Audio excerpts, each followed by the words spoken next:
Alibas kakek tua, tujuh tanda kematian.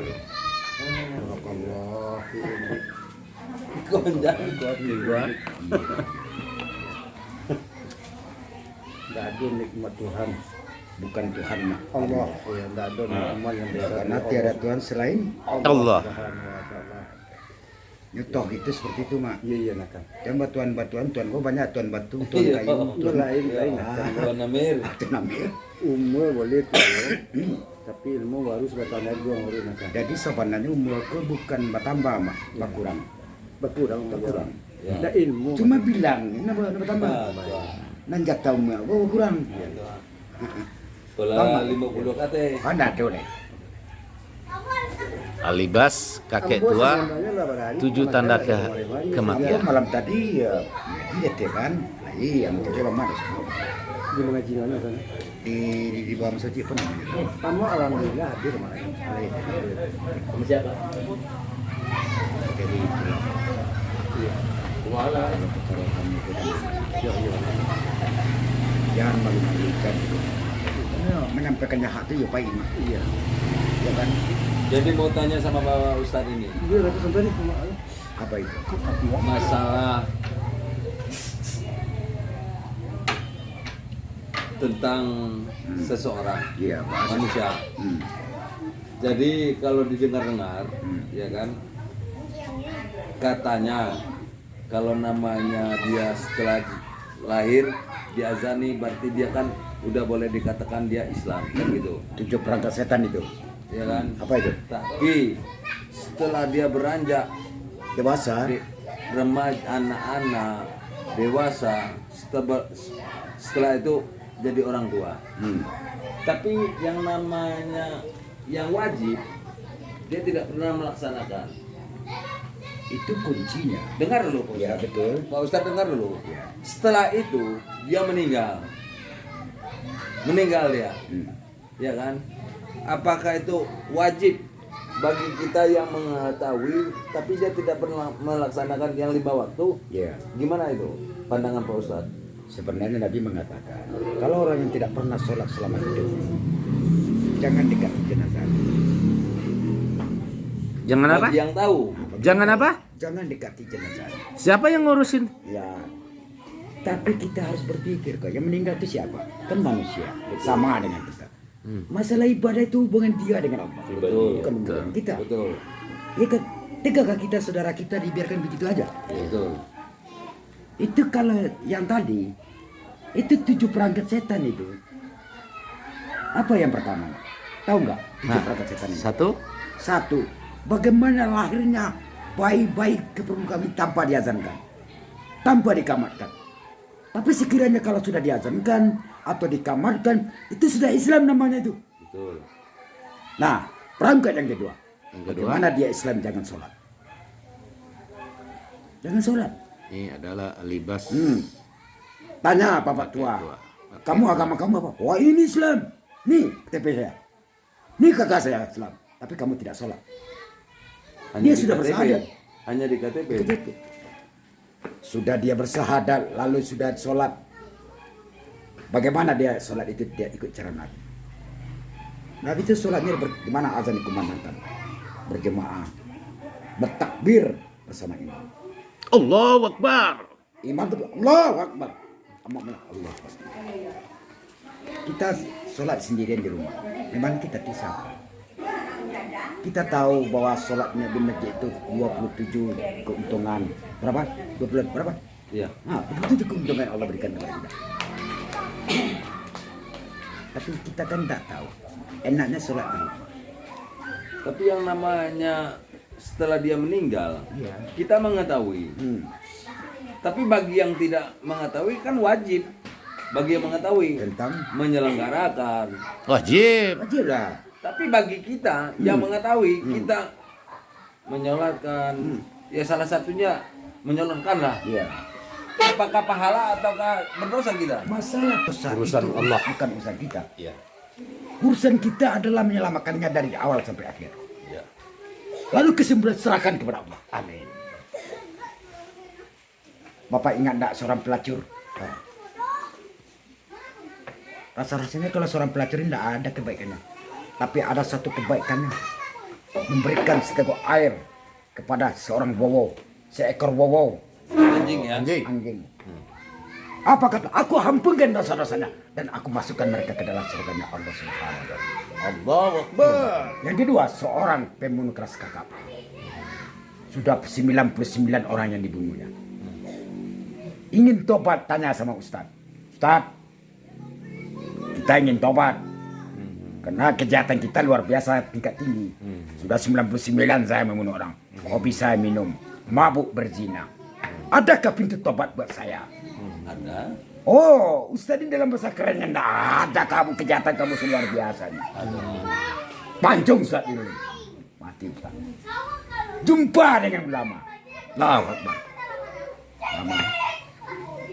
Aku ingin tobat. Adakah kesempatan saya untuk tobat wahai ulama? Oh, kamu orangnya baik kok. Sudah 99 masih suka kamu bunuh. Ambil foto. Adakah kesempatan untuk saya untuk tobat? Di laci mobil. Kacamata bolong. Enggak. Ini bedanya ulama. Ini apa? Oh, tapi kamu hijrah ke sana. Di mana kamu berbuat? Hijrah kamu ke sana. Tahu-tahu dia inginnya ke sini. Ini tempat kejahatannya. Di rumahnya. Mau melangkah gini, di sini dia. Jarak dari sini dan jarak dari sini sudah dekat. Satu langkah. Apa kata? Aku masukkan mereka ke dalam surga. Belum sempat dia sholat.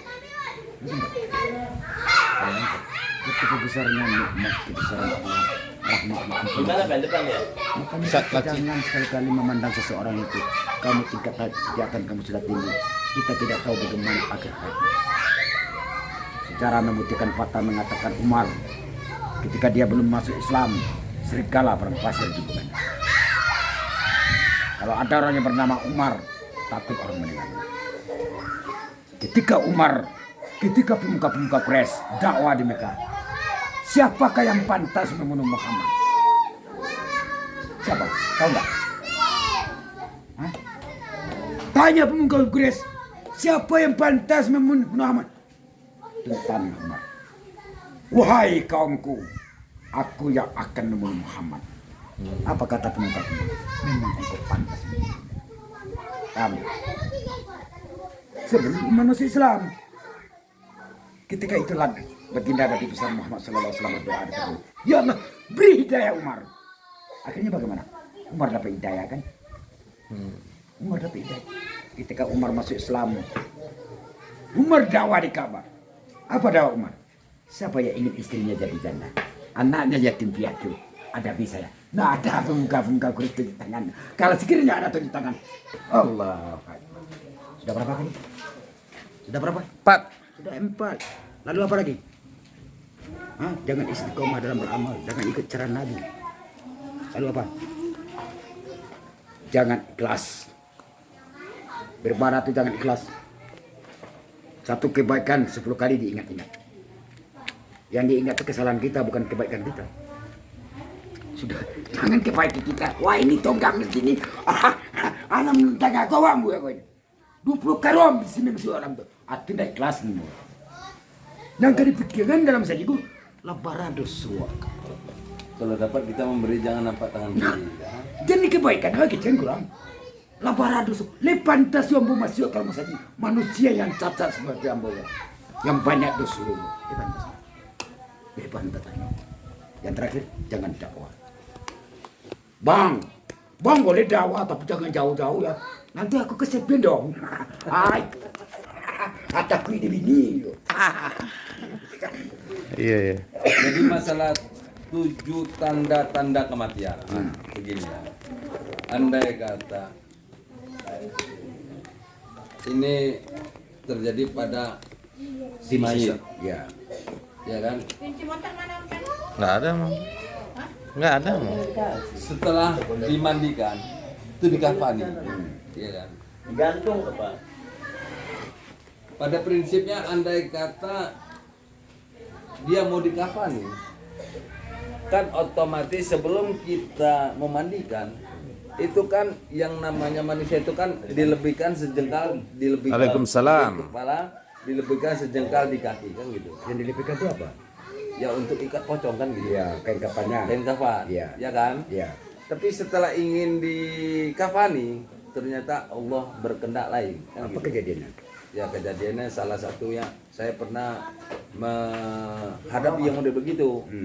Setelah ingin dikafani, Nggak bisa. tahu-tahu kain tadi itu Tingkat. singkek kalau kata orang bilang ya. Iya.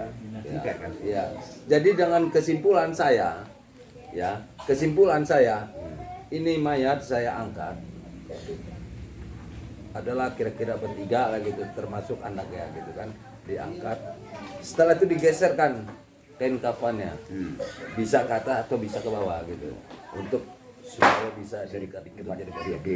Kira-kira gimana pandangan Pak Ustadz itu? Tentang pedagang. Ya masalah yang tadi untuk masalah kain yang singkek tadi itu apakah itu lebih baik atau harus ditambah dengan Bagaimanapun prosesnya kematian itu, di proses menyegarkan jenazah, serahkan saja hasilnya kepada Allah. betul? Cuma maksud saya yang saya pertanyakan, Masih dikantongin juga. kalau pendapat saya hari itu kain kafannya saya geser ke atas supaya bisa untuk dia diikat. Iya. Pernah juga saya menghadapi yang mode begitu, Iya. ya kan? Itu diambil kain sehelai lagi, Sambung. disambung Iya. yang di bawahnya. Iya. Kira-kira pandangan Pak Ustadz gimana itu? Sebentar lo. Ini Ustadz apa tadi? Kakek tua. Kakek tua 7 tanda kematian. Ya. Ini harus panjang itu. Daripada kita mati masuk peti tidak tahu keadaan bagaimana Betul, keadaan. betul. Masih terhormat kita mati bukan. Masih dikapani, cuma sedikit ada kejanggalan. Ya, Masih beruntung kita, apalagi kalau kita kapal. betul. Kena covid. Ya, Tidak sempat keluarga kita melihat kok. betul.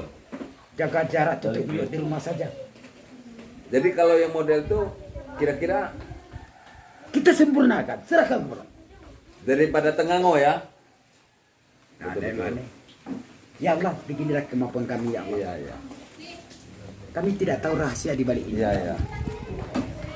Kau tunjukkan kebesaranmu di rahasia seperti ini ya. Sebenarnya itu untuk pelajaran kita. Buat kita yang tinggal model ini lah. Begini. Jangan kita mengartikan dengan cara-cara yang Itulah lain. makanya hidup ini ingat kematian. Kalau dalam bahasa Soekartanya eleng. Eleng. Bahasa apa? Bahasa Soekartanya. Jadi ada 7 tanda kematian itu, yang satunya apa itu? Tapi sudah kita ingatkan. Iya, enggak ulang lagi coba. Ulang. Pertama, Hmm. penglihatan, jiwa, Ah, ya kan, ah. hati penuh dengan ketakutan, penuh dengan kegoncangan, Hmm. penuh dengan kegelisahan. Itu yang pertama. Yang pertama. Yang kedua, Iya. sakit kita itu tidak ada keinginan kita untuk berobat lagi. Untuk berobat Tidak ada lagi. udah pasrah. Pasrah aja. Makau soalnya berlapar kita tidak mau makan lagi. Iya. Apa lagi? Iya. Iya. Terus? Haus kita tidak ada keinginan untuk minum air lagi. Ah. Tidak ada keinginan. Kalau cabut, ini makan seperti itu. Yang ketiga pandangan kita, kelihatan kita tertuju ke langit. Rasa-rasanya sudah tiba hari hanya ini. Ini tidak bisa main-main. Rasa-rasanya kita akan berpisah di dunia ini. Kan apa ya? Ternyata dunia ini adalah panggung semua. Betul. Sesuai dengan lagu dangdut. Iya. Pernah seorang penyair pujangga, Iya. Aibet. Kenapa ini kritik terjadi di sana? Apakah Tuhan sudah membesar? Ketika Aibet bertanya ke manusia, bertanya kepada rembulan, bertanya kepada matahari yang tidak ada jawaban. Jadi baru yang kedua itu tadi. Baru yang kedua. 2. Yang ketiga? Yang ketiga tadi, Hmm. pandangan tertuju ke langit. Oh iya ya. Yang keempat, 4. sudah membayang mereka Israel datang memanggil. Ah. Itu tidak bisa ditawar-tawar lagi. Kenapa? Kenapakah kita takut? Iya, Karena harus kita belum takut. siap untuk meninggalkan dunia. Amin. Sementara Allah akan memisahkan kita. Jadi percuma punya istri cantik, Ah. punya rumah gedung, nggak ada artinya. Rumah yang kita buat ini bukan rumah tempat tinggal, itu rumah tempat kita meninggal. Meninggal. Iya, iya, iya. Bukan tempat tinggal. Iya, Bos. Ya rumah masa depan itu bukan ini. Bukan. Ya rumah masa depan itu kubur. Iya. Cuma karena kita belum paham dengan agama, dikatakan rumah masa depan rumah yang kita buat. Jadi jangan terlalu bangga kita itu kaya, jangan terlalu pangkat tinggi, Iya. nggak ada artinya. Artinya, Iya. jadikan kekayaan itu serana jembatan untuk. Iya. Ya baru yang keempat. Kita tidak boleh miskin kok. Iya. Orang beriman jangan miskin, jangan mengemis dalam kehidupan. Orang beriman itu harus kaya, seperti Nabi Sulaiman alaihissalam. Amin. Salah satunya kaya ilmu. Coba bayangkan, Ya kan? ketika Nabi Sulaiman alaihissalam diterbangkan oleh angin, lalu ada seorang petani tua. Apa katanya? Subhanallah. Waalaikumsalam. Wahai angin, tolong terbangkan dan kembalikan aku ke petani tua. Petani tua, apa yang sedang kau baca tadi? Maaf Tuan Raja. Hanya satunya Tuan. Satu yang kuucapkan subhanallah. Ketahuilah wahai petani tua. Satu subhanallah yang kau ucapkan lebih mulia daripada kerajaan Sulaiman bin Daud. Satu subhanallah. Kita sudah berapa kali mengucapkan subhanallah. Kira-kira seperti apa dunia kita? Hah? Dunia tidak ada artinya. Iya. Makanya imbalan amal ini tidak pantas dunia ini menerima. Ini baru yang keempat Pak Ustaz. Yang kelima? Yang kelima, sudah membayangkan apa itu? Membayangkan kapan kocong nadi. Yang keenam badasi air pemandian. Iya. Desiran air pemandian terang air. Nampak di mata. Tidak bisa ditawar. Terakhir, yang keenam, ketujuh apa? Pada buah tanah. Pada buah tanah kuburan. Luar biasa Pak Ustaz. Jadi Ustaz alibas kakek tua 7 tanda kematian. Iya. Pernah juga saya menghadapi yang model begini. Ini kenyataan hidup saya. Cut dulu sebentar loh.